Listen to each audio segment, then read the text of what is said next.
pemirsa dimanapun Anda berada, senang sekali dapat berjumpa kembali dengan saya Putri Alifia Fitra dalam program acara Lampung Bicara TV One Lampung. Pemirsa, hari ini kita kedatangan narasumber yang sangat berpengaruh dalam pembangunan daerah, khususnya dalam bidang pendidikan dan kesehatan. Telah hadir dengan saya hari ini ada Bapak Sukarman SSI selaku anggota DPRD Lampung Tengah Komisi 4 dan juga Ketua Fraksi PKS. Dan juga pemirsa, hari ini tema yang kita bahas akan menarik sekali, yaitu tentang pendidikan dan kesehatan, yang mana pemahaman tentang kondisi pendidikan dan kesehatan di Lampung Tengah saat ini masih sangat buruk dan bisa kita bilang ini menjadi sangat masalah serius di Kabupaten Lampung Tengah. Dan oleh sebab itu hari ini kita akan bahas dan kulik bersama dengan Bapak Sukarman. Untuk itu mari kita sapa narasumber kita pada hari ini. Assalamualaikum Bapak. Waalaikumsalam warahmatullahi wabarakatuh. Baik, bagaimana Pak hari ini kabarnya Pak? Alhamdulillah sehat. Alhamdulillah sehat ya Pak ya. Senang sekali Bapak dapat berjumpa dan menyapa kembali pemirsa TV One Lampung yang ada di rumah. Oke Bapak, kalau kita lihat tentang pendidikan dan kesehatan saat ini di Kabupaten Lampung Tengah, pastinya masih ada hal-hal yang mungkin perlu diperbaiki ya Pak. Melihat kondisi tersebut, bagaimana Pak tanggapan Bapak? Jadi untuk terkait di pendidikan ya, jadi memang motivasi masyarakat Lampung Tengah khususnya saat ini itu kan ya, jadi mulai ada penurunan itu kan ya, kalau menurut pemahaman kami ya. Jadi ada bahasa itu kan ya, jadi sarjana sudah banyak itu kan ya. Kemudian untuk sekolah itu juga dari jenjang mungkin dasar sampai tinggi itu butuh biaya tinggi ya. Terus kemudian nanti kalau sudah lulus ya, ujung-ujungnya nganggur juga itu kan ya. Jadi mending ya, jadi motivasi masyarakat khususnya yang masih usia sekolah itu kan ya, itu rata-rata sekarang ini begitu lulus SMA itu kan ya, mereka tuh berpikirnya cari kerja sekarang, cari kerjanya. Bahkan banyak itu kan ya, itu anak dari teman-teman kita sendiri itu kan ya, Lampung SMA itu ikut kursus untuk bisa pergi ke luar negeri itu kan ya, bukan melanjutkan ke jenjang yang lebih tinggi lagi, tapi ya karena ujung-ujungnya nyari duit ya, akhirnya mereka ya mending kursus berangkat ke luar negeri gitu kan. Ini salah satu yang menyebabkan motivasi mereka untuk mengejar itu kan, untuk bisa berpendidikan tinggi. Itu adalah salah satunya yang pertama itu. Dan yang kedua, mahalnya biaya pendidikan itu kan ya, itu kan ya. Jadi ya, walaupun sebenarnya pendidikan itu sebenarnya itu kewajiban pemerintah ya, salah satu amanat undang-undang itu kan menceritakan kehidupan bangsa itu jadi tanggung jawab pemerintah ya. Tapi karena suatu dan lain hal sampai saat ini kan belum terpenuhi itu kan ya. Jadi slogan ya pendidikan gratis ya, ya memang nggak ada SPP, tapi untuk bisa sekolah tiap hari, untuk biaya uang minyak, untuk makan dan seterusnya, itu untuk orang-orang yang nggak mampu ya, khususnya apalagi kondisi sekarang itu ekonomi lagi susah ya, itu juga sangat-sangat memberatkan warga masyarakat Kabupaten Lampung Tengah khususnya itu kan. Jadi yang kedua yang menyebabkan motivasi itu juga turun itu terkait dengan dia masih mahalnya biaya pendidikan di Kabupaten Lampung Tengah ya.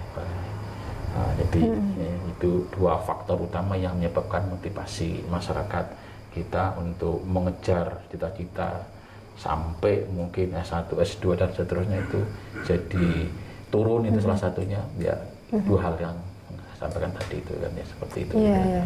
Jadi memang kondisi ekonomi juga sangat berpengaruh ya Pak ya, karena untuk sekarang mungkin melanjutkan pendidikan mungkin memang ada orang-orang yang bisa, tapi kan setelah itu juga orang yang telah lulus perkuliah sekolah juga tetap membutuhkan lapangan pekerjaan yang memang mereka bisa butuhkan, dapatkan, seperti itu ya Pak ya. Oke baik. Lalu Pak, selanjutnya tantangan terbesar pastinya dalam peningkatan kesehatan yang ada di Kabupaten Lampung Tengah saat ini seperti apa Pak? Jadi terkait pola hidup sehat ya, pola hidup sehat itu di masyarakat kita itu juga ya masih jadi catatan itu kan, masih jadi catatan ya. Jadi ya kayak misalkan ini kan, ini di musim-musim penghujan seperti ini, kalau saya lihat itu kan di klinik-klinik, di rumah sakit itu kan banyak warga masyarakat yang sakit itu kan. Jadi kalau pas musim-musim pancaroba itu sampai klinik-klinik itu penuh itu kan ya. Karena pola hidup sehat itu masih belum tertanam di setiap warga Kabupaten Lampung Tengah ya. Kayak contoh misalkan itu kalau musim penghujan kan nyamuk memberantas sarang nyamuk, terus kemudian sampah dan seterusnya, terus kemudian ya pola makan sehat ya. Kalau pola makan sehat itu juga itu tergantung dengan kondisi masyarakat yang mereka mungkin bisa makan sehari 3 kali udah beruntung, jadi nggak mikirin kualitas lagi itu, kualitas lagi gitu. Terus ditambah lagi itu kan ya terkait dengan pola hidup sehat itu juga kan terkait dengan ya ini kalau dapat saya katakan ini kan ya, ini saat-saat ini ya semua harga kebutuhan pokok itu kan mahal ya, sementara sumber pendapatan yang bisa menghasilkan duit dari masyarakat kita itu harganya itu sangat-sangat ya memprihatinkan kan, sampai kayak singkong pun sekarang nggak laku ya, pada banyak masyarakat kita yang pendapatannya tergantung dengan singkong itu kan ya. Jadi karena singkong nggak laku ya bahkan kalau ya kita turun ke bawah itu banyak masyarakat itu kan ya memang untuk makan besok aja harus nyari itu kan, duit nggak punya sama sekali, untuk makan besok nyari itu kan. Jadi mereka nggak terpikir ya bagaimana menjalani pola hidup sehat, bisa makan sehari-hari pun mereka sudah sangat-sangat bersyukur kan, seperti itu. Jadi terkait dengan kesehatan ya itu mungkin salah satunya mungkin karena faktor ekonomi juga ya, yang menyebabkan mereka itu pola hidup sehatnya itu masih jauh panggang dari api kan, seperti itu gitu kan ya, seperti itu. Jadi memang tantangan terbesarnya saat ini lebih ke lapangan pekerjaan yang masih sangat minim ya Pak ya, dan juga mungkin menjadikan beberapa masyarakat jadi memang kurang untuk bisa memperhatikan kesehatan mereka, karena untuk melanjutkan besok untuk makan apa saja mereka masih sangat bingung. Menarik sekali hari ini pemirsa pembahasan kita, tapi Pak kita akan lanjutkan setelah jeda pariwara berikut ini. Pemirsa tetaplah bersama kami di TV One Lampung.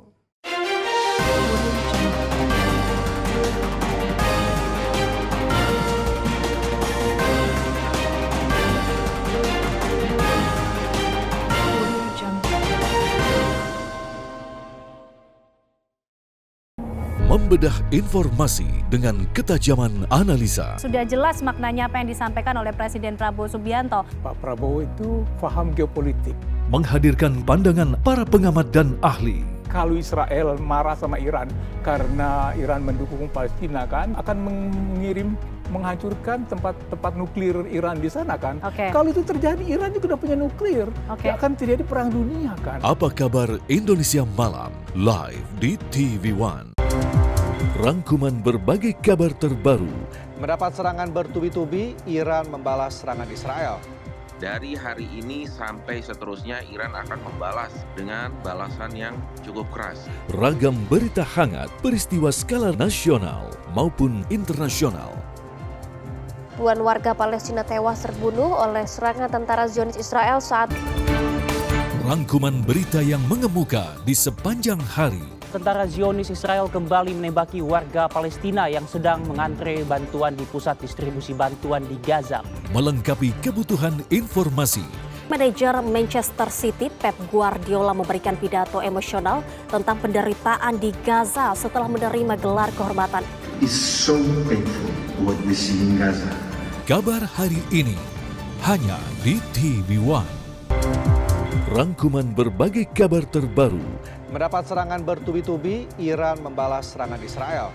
Dari hari ini sampai seterusnya Iran akan membalas dengan balasan yang cukup keras. Ragam berita hangat, peristiwa skala nasional maupun internasional. Puluhan warga Palestina tewas terbunuh oleh serangan tentara Zionis Israel saat mencari bantuan di Khan Yunis, Gaza, Palestina. Kabar siang live di TV One.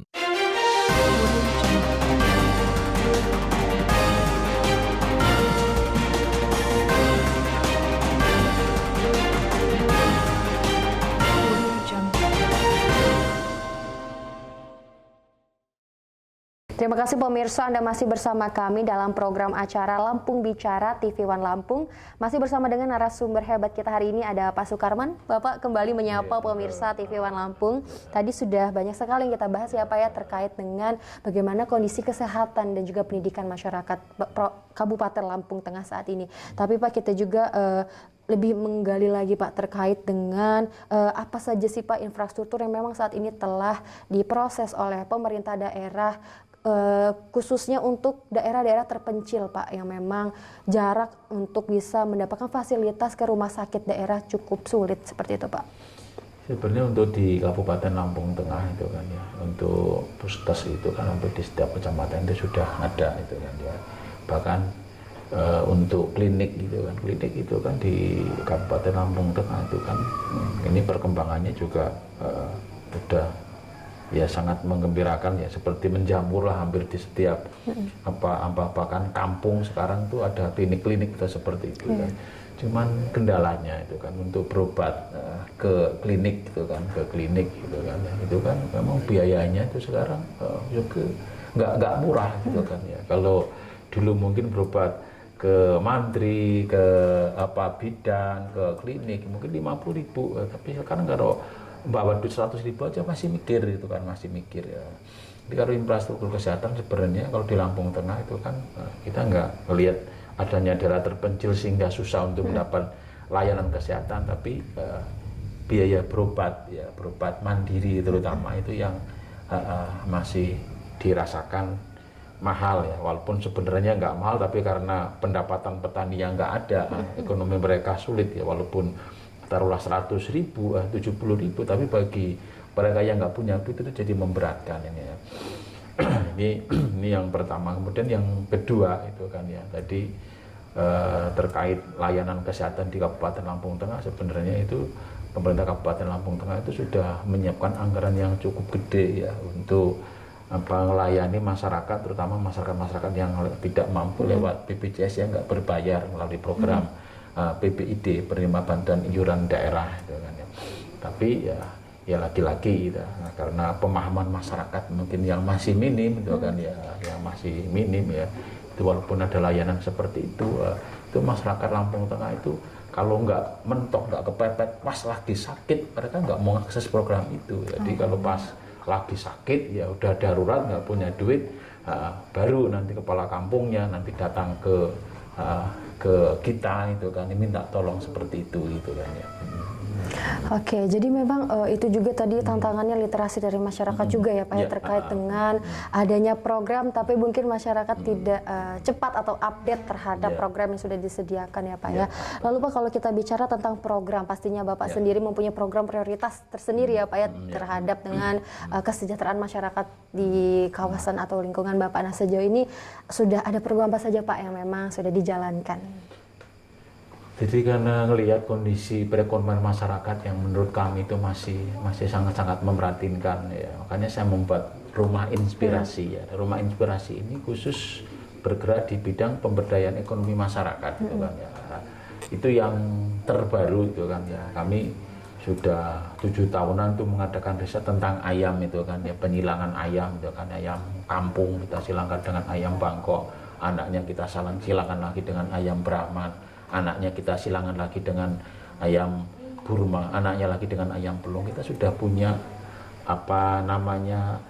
hasil silangan yang kita beri nama ayam kampung inspirasi itu kan ya. Ini sudah populasi sudah lebih 1.000-an ekor dan kita sudah siap membuka kemitraan dengan masyarakat ya. Kita modalin masyarakat, kita bina terlebih dahulu, kemudian nanti kita ajari mereka untuk bisa berbudidaya ayam ala kami, ini yang pertama.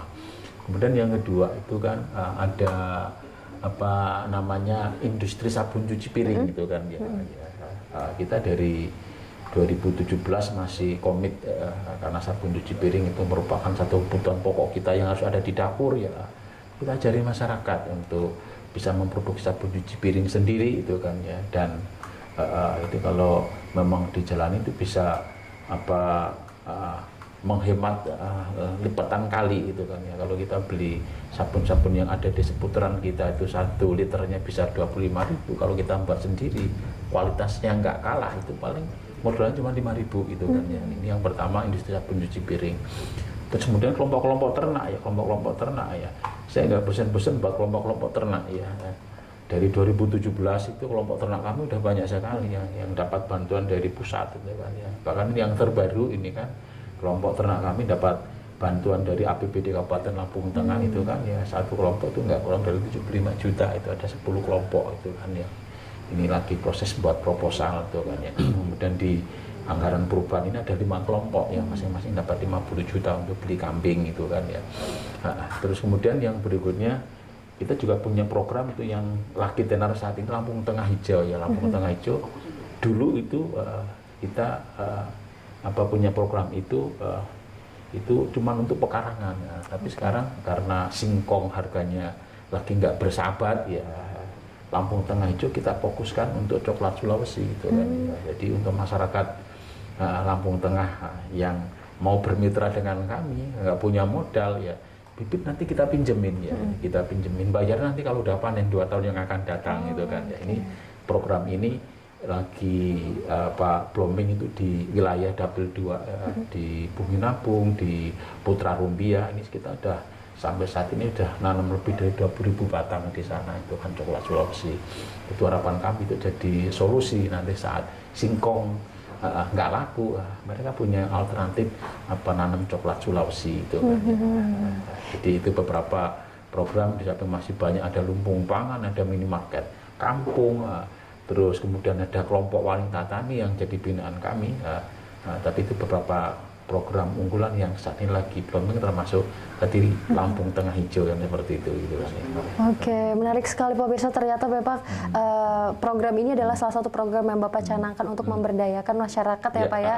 Tadi mulai dari tentang ayam, sabun cuci piring sampai dengan KWT juga itu diberdayakan, kelompok ternak, dan itu ternyata menarik sekali Pak Birsa karena bisa memberdayakan masyarakat sekitar juga pastinya, dan membuka peluang baru ya Pak ya untuk dapat memproduksi keluar Lampung Tengah mungkin saja ya Pak ya. Mungkin saya penasaran nih Pak tadi tentang sabun cuci piring. Nah untuk dari program yang Bapak canangkan ini, itu sabun cuci piringnya itu memang diproduksi dari apa Pak bahannya Pak? Sabun cuci piring ya, kebetulan saya dulu kan alumni dari biologi Unila itu kan ya. Jadi kan memang itu ilmu lama itu kan ya. Jadi ya memang kita pakai bahan-bahan yang sudah direkomendasikan oleh laboratorium Unila itu adalah laboratorium FNIPA Unila itu kan ya. Jadi kita menggunakan Texapon itu kan ya, Texapon, kemudian SLS itu, kemudian ada garam, ada pewarna, ada pewangi yang pewarna dan pewanginya juga ramah lingkungan itu kan ya. Dan itu setelah kita ramu itu kualitasnya itu kita banding tanding dengan sabun-sabun yang ada saat ini itu kan bahkan harganya pun itu kan ya, kalau sabun-sabun yang ada saat ini itu 1 liternya 25.000, kalau sabun produksi kita itu modalnya cuma 4 sampai 5.000 1 liter itu kan ya. Makanya itu kan sangat-sangat menjanjikan ya. Kalau saat ini kita masih tekankan untuk kelompok, jadi misalkan anggota kelompok ternak ada 25 orang ya, kelompok ternak itu kalau memang bisa buat sabun sendiri, kenapa harus beli ke tempat orang lain itu kan. Jadi untuk konsumsi mereka, kalau memang ada yang tertarik mau mengembangkan, mau dijual di seputaran mereka, ya nanti kita ajarin cara membuat, termasuk kemasannya kan. Saat ini ada yang sudah membuat kemasan sabun cuci piring kita itu lewat pondok-pondok sekarang. Kita jalannya lewat pondok-pondok, hampir pondok-pondok yang kita datangin, kebutuhan mereka untuk pondok itu mereka buat sendiri seperti itu. Luar biasa sekali ya Bapak ya. Ini menarik sekali pembahasan kita hari ini Pak, tapi kita akan lanjutkan setelah jeda pariwara berikut ini. Pemirsa, tetaplah bersama kami setelah jeda pariwara berikut ini di TV One Lampung.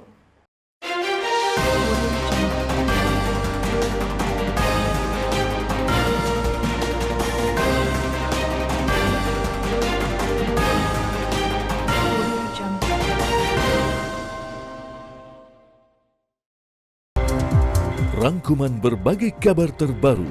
Mendapat serangan bertubi-tubi, Iran membalas serangan Israel.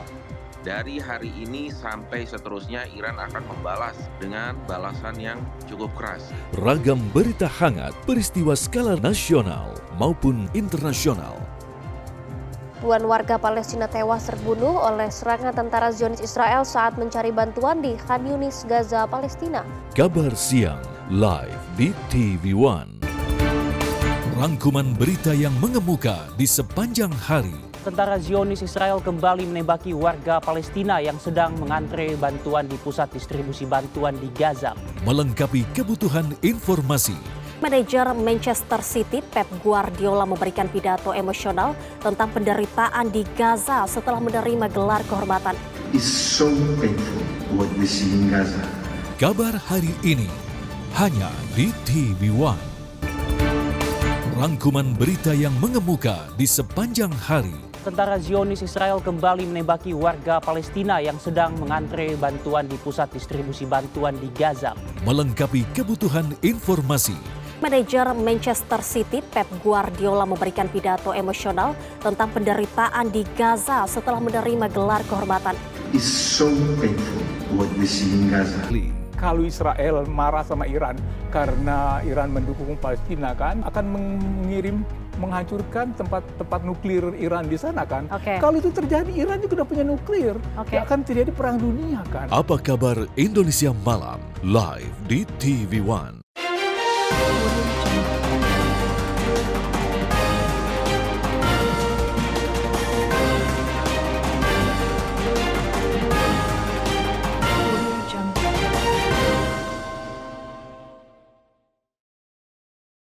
Terima kasih pemirsa, Anda masih bersama kami di program acara Lampung Bicara TV One Lampung bersama dengan narasumber kita Bapak Sukarman selaku anggota Komisi 4 DPD Kabupaten Lampung Tengah. Bapak, kita kembali menyapa pemirsa TV One Lampung. Tadi menarik sekali ya Pak, ya sudah sedikit saya dengar terkait dengan program dari Rumah Inspirasi dan juga tadi sudah dijelaskan tentang program yang salah satunya itu tentang pembuatan sabun cuci piring rumahan ya Pak, bisa dibilang homemade ya Pak, rumahan. Nah, kita kulik lagi Pak terkait dengan tadi sudah dijelaskan juga ternak ayam. Nah ini kan ada pembedanya pasti ya Pak dengan ternak ayam lainnya. Boleh diceritakan Pak apa saja pembedanya? Jadi untuk ayam kampung inspirasi itu kan ya. Ini karena itu merupakan persilangan dari ayam-ayam unggul itu kan ya. Ini kelebihannya ini yang dibandingkan dengan ayam-ayam kampung yang lainnya ini. Ini yang pertama pertumbuhannya itu cepat, pertumbuhannya cepat. Nah, dalam 1 bulan itu bisa ya 3-4-5 kalinya ayam kampung biasa ini yang pertama. Kemudian yang kedua, jadi kalau ayam kampung biasa itu kalau musim aratan itu kan mereka akan terkena itu kan ya. Kalau ayam kita itu tahan ya, karena mungkin itu gabungan dari gen-gen unggulan ayam-ayam yang ada itu, jadi mereka akan tahan terhadap penyakit-penyakit yang selama ini menjadi momok dari petani. Ini yang pertama. Kemudian yang kedua, ini harga jualnya juga dibandingkan dengan ayam kampung lebih tinggi ya. Di samping itu ya ini kami sudah uji coba ini kan ya, keuntungannya lumayan itu kan ya. Jadi kalau mau usaha ini ya, masyarakat mau usaha ini cuman diawali dengan modal 1 juta aja, 1 juta aja ya, 1 juta. Itu sudah dapat 50 ekor ayam plus pakan 1 kintal ya, 1 kintal. Itu insya Allah nanti dalam waktu 1 tahun mereka nanti sudah bisa mandiri. Nah, jadi 1 juta 4 bulan pertama itu nanti udah balik modal. Nah, balik modal. Kemudian 4 bulan kedua, 4 bulan ketiga nanti ini ayam yang pertama itu udah bisa menelur. Jadi kalau di kita itu kan ya, ayam kampung inspirasi kita bersiklus ya, sehingga telur kita sudah produksi sendiri. Kemudian DOC kita sudah produksi sendiri, indukan kita sudah produksi sendiri, sehingga kita udah siklus, nggak ada yang kita beli keluar. Termasuk proses untuk makan indukan ya, itu juga kita pakai tanaman-tanaman ada yang ada di seputaran, termasuk limbah-limbah pertanian kan seperti itu. Jadi ini untuk ayam kampung inspirasi yang merupakan hasil riset kami ini sudah sangat-sangat layak untuk dibudidayakan, sehingga kami sudah berani mengkampanyekan ke masyarakat untuk berbudidaya ayam kampung inspirasi ini seperti itu gitu kan. Bahkan sampai saat ini itu kan ya, ini peminatnya sudah dari Palembang datang ke sini beli DOC-nya itu, dari Palembang, dari Bandar Jaya, dari Metro, bahkan dari Bandar Lampung beli DOC-nya ke kita gitu. DOC yang umur 1 minggu gitu kan ya. Jadi seperti itu gitu. Jadi memang sudah banyak berjalan sudah jauh ya Pak ya, sudah sampai dikenal keluar daerah, ini luar biasa sekali. Dan juga untuk masyarakat sekitar yang mengurusnya memang memberdayakan masyarakat sekitar sini ya Pak ya. Ada masyarakat sekitar di sini dan sekarang kita sudah mempersiapkan untuk program kemitraan dengan masyarakat. Jadi masyarakat akan kita beri modal ya, kita pinjemin lagi. Pinjemin senilai 1 juta, nanti kalau mereka sudah panen, modalnya dipulangkan, mereka nanti akan mandiri. 4 bulan berikutnya sudah mandiri kan, seperti itu untuk terkait ayam kampung inspirasi ini. Dan untuk sampai hari ini Pak, mungkin per bulannya biasanya itu proses panen telurnya itu per bulan atau dalam kurun waktu beberapa bulan biasanya Pak? Kita kan punya penetasan telur sendiri gitu kan. Jadi setiap hari kita panen telur. Setiap hari kita panen telur, setiap hari juga ada yang netas misalkan. Itu kan kita masih tahapan untuk mesin penetasan telur itu kita kapasitas sekitar 1000 gitu kan, 1000 telur ya. Jadi kalau misalkan satu hari ada netes 50 ya kita ambil telur 50 kita masukin, jadi nggak pernah kosong kita seperti itu. Jadi tiap hari ada yang netes, ada yang nelor kan seperti itu kan. Dan juga pengelolaannya sekarang sudah mandiri ya Pak ya, sudah tidak ngambil dari luar lagi, sudah memanfaatkan yang ada ya bahkan ya. Wah, luar biasa sekali, inspiratif sekali Bapak, ceritanya menarik. Semoga bisa mengedukasi juga masyarakat, pemirsa Kabupaten Lampung Tengah yang mungkin memang ingin bisa memanfaatkan juga ya hal-hal atau bisa bergabung juga ya Pak dengan Bapak Sukarman, bisa melalui kontak ataupun nanti dengan orang-orang yang memang mengenal. Dan mungkin Bapak, kita sebelum tutup acara kita hari ini, diskusi kita hari ini, boleh berikan closing statement Bapak kepada pemirsa di rumah. Terima kasih untuk pemirsa TV One dimanapun Anda berada ya. Jadi yang pertama ya, ini terkait dengan pemberdayaan ekonomi masyarakat yang kami kelola di Rumah Inspirasi. Ini jadi mudah-mudahan ini jadi solusi untuk kita semua ya, terkait ayam, terkait coklat Sulawesi. Ini akan menjadi solusi di saat mungkin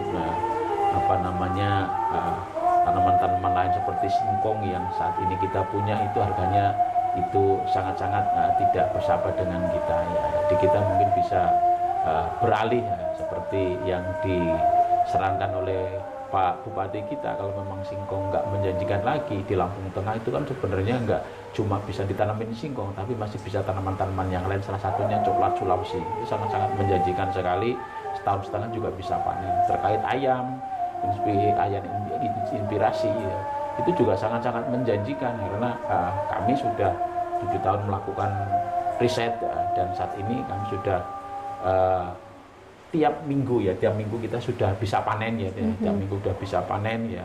Kemudian DOC-nya kita juga sudah mulai jual ya. Jadi untuk masyarakat Lampung Tengah yang kira-kira tertarik dengan program kami mungkin bisa datang ke Rumah Inspirasi ya, bisa belajar pada kami dan mungkin juga bisa bermitra dengan kami. Baik, terima kasih banyak Bapak Sukarman atas informasi dan juga edukasinya kepada pemirsa khususnya masyarakat Kabupaten Lampung Tengah.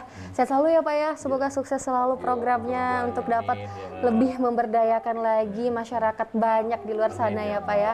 Oke, baik pemirsa, itu tadi bincang kita bersama dengan anggota DPD Kabupaten Lampung Tengah dari Komisi 4, ada Bapak Sukarman SSI, saya Putri Alivia Fitra selaku presenter hari ini pamit undur diri.